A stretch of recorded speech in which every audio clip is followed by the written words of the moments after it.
안녕하세요. 유로킨 뉴스입니다. 제가 지금 이틀에 한 번꼴로 유럽 소식을 전하고 있는데요. 특히 독일 소식이죠.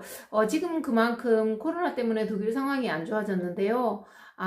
어저께 웰트 뉴스에서 장장 7분 동안, 뉴스에서 7분이면 엄청 길죠. 이 7분 동안 한국은 전 세계에서 현재 코로나 팬데믹에 대항해서 싸우는 아주 가장 좋은 본보기로 여겨진다. 이렇게 하면서 인터뷰를 했어요. 특히 전 총리 게하르트 슈리더 씨와 결혼한 슈리더 킴 씨를 연결해서 앵커가 질문을 하고 김소연 씨가 답하고. 근데 어떤 내용이 있었냐 하면 한국의 위상이 팬데믹 이후로 높아졌는데 한국 국민들이 그걸 아느냐. 그리고 지금 한국에는 의료 시스템이 독일보다 더 좋으냐 아니면 독일이랑 비슷한 수준이냐, 이렇게 질문을 했습니다. 네, 그래서 지금 이 장장 7분 동안 한 뉴스 일단 한번 들어보시겠습니다.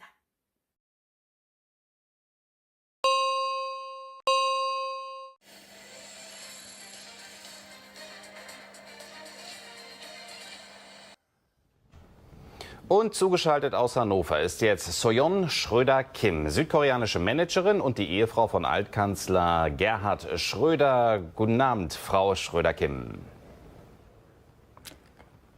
Guten Abend. Nicht nur die Kanzlerin, Frau Schröder-Kim, auch international wird ja Ihr Heimatland Südkorea als Beispiel für einen effektiven und wirksamen Umgang mit dem Coronavirus gepriesen. Was wird denn dort tatsächlich anders gemacht? Ich glaube, es gibt mehrere Maßnahmen, die in Südkorea erfolgreich durchgeführt wurden. Ich würde die Regierungsstrategie von sogenannten 3T nennen. Am Anfang hieß es 3T, Test, Test, Test. Und jetzt heißt es Test, Trace und Treat. Das heißt, testen, nachverfolgen und behandeln. Und die ist sehr erfolgreich im Moment. Und nicht zu vergessen ist der starke gesellschaftliche Zusammenhalt, also der starke Wille der Koreanerinnen und Koreaner, die diese Pandemie unbedingt bekämpfen wollen. Und ich glaube, die Regierungsmaßnahmen sind nur deshalb erfolgreich, weil alle praktisch mitmachen und alle sich an die Regeln halten, zum Beispiel Masken tragen. Ja, das hat ja wirklich den Eindruck, dass die Menschen in Südkorea dort sehr viel disziplinierter mit dieser Corona-Gefahr umgehen und vor allen Dingen sie auch deutlich ernster nehmen, oder? Ja, natürlich. Wir sind in einer Krisensituation und eine Pandemie ist eine Krise. Und wir wissen, dass man nur dann solche Krise bekämpfen kann und überwinden kann, wenn alle wirklich mitmachen und sich zusammenhalten. Sie leben ja abwechselnd in Hannover und auch in Seoul das Jahr über. Und die Menschen dort, merken die das eigentlich, wie hoch die Anerkennung international ist, wie die Südkoreaner tatsächlich damit umgehen? Oder nimmt man das überhaupt nicht wahr? Ja, also ich glaube, wir nehmen es richtig wahr. Und ich würde hier auch hinzufügen, dass es gab in Korea auch die zweite Infektionswelle. Und das war vor allem wegen Partys von jungen Leuten. Und daraus haben die jungen Leute auch eine Lehre gezogen, dass sie etwas mit ihren Partys disziplinierter umgehen sollten. Und es gibt in Korea auch einen Begriff Minpe. Minpe bedeutet, anderen Mitmenschen Schaden hinzufügen. Und das wollen die jungen Leute eben nicht. Und deshalb mehr Rücksicht auf Mitmenschen, das bedeutet Minpe. Und die jungen Leute wollen inzwischen auch keinen Minpe in der Gesellschaft hinzufügen. Das ist auch ein sehr wichtiger Grund, warum Korea im Moment sehr erfolgreich ist mit Pandemiebekämpfung. Das haben Sie ja eben auch gesagt, dieser gesellschaftliche Zusammenhalt in Südkorea, der ist offenbar sehr viel stärker als in Europa und auch in Deutschland. Aber Südkorea ist ja auch ein sehr technikaffines und damit ein Hightech-Land. Und das Mobilnetz ist ja dort auch hervorragend ausgebaut und unheimlich schnell. Da kann Deutschland ja bisher nur von träumen. Ist das tatsächlich ein Vorteil, dass man diesen technischen Vorsprung hat im Kampf gegen die Pandemie? Ja klar, weil diese Corona-App kann nur dann funktionieren, wenn die dazu notwendige Infrastruktur wie ein superschnelles Internet zur Verfügung gestellt ist. Und diese Corona-App hilft, die Infektionsketten schneller und umfassender zu erkennen und zu unterbrechen. Und daher diese Corona-App hilft auch zum Beispiel Bewegungsprofile der Neuinfizierten, wo man dann welche Orte vermeiden sollte. Und Südkoreaner gehen mit solchen Informationen um und versuchen die Pandemie auch so mit solchen digitalen Instrumenten zu bekämpfen. Aber in Deutschland wird ja immer der Datenschutz, eines der höchsten Güter, was wir hier haben, dafür verantwortlich gemacht, dass unsere Corona-App ganz schön ist, millionenfach runtergeladen wird. Wie gehen die Koreaner damit um? Spielt der Datenschutz tatsächlich keine Rolle, weil man halt mitten in einer Pandemie steckt? Ach, Datenschutz spielt auch eine sehr große Rolle. Natürlich, wir haben auch Individualisten in unserem Land. Wir sind ja eine Demokratie wie Deutschland, keine Frage. Aber wir wissen, wenn der Datenschutz in einer Krisensituation für eine begrenzte Zeit in einem eingeschränkten Rahmen zurückgestellt werden könnte, wenn das im Interesse des Gesundheitsschutzes auch dient. Das heißt, jedes Land muss sich die Frage stellen, was ist wichtiger, Datenschutz oder Gesundheitsschutz?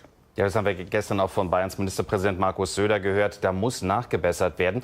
Frau Schröder-Kim, Sie haben eben diese 3 Ts angesprochen, die ja in Südkorea praktiziert werden. Wie muss man sich das Gesundheitssystem dort vorstellen? Ist das besser als in Deutschland oder auf einem gleichen Niveau, also sehr weit fortgeschritten? Ach, ich glaube, besser kann man nicht sagen. Ich würde sagen, gleichermaßen mit unterschiedlichen Zügen und auch Leistungen.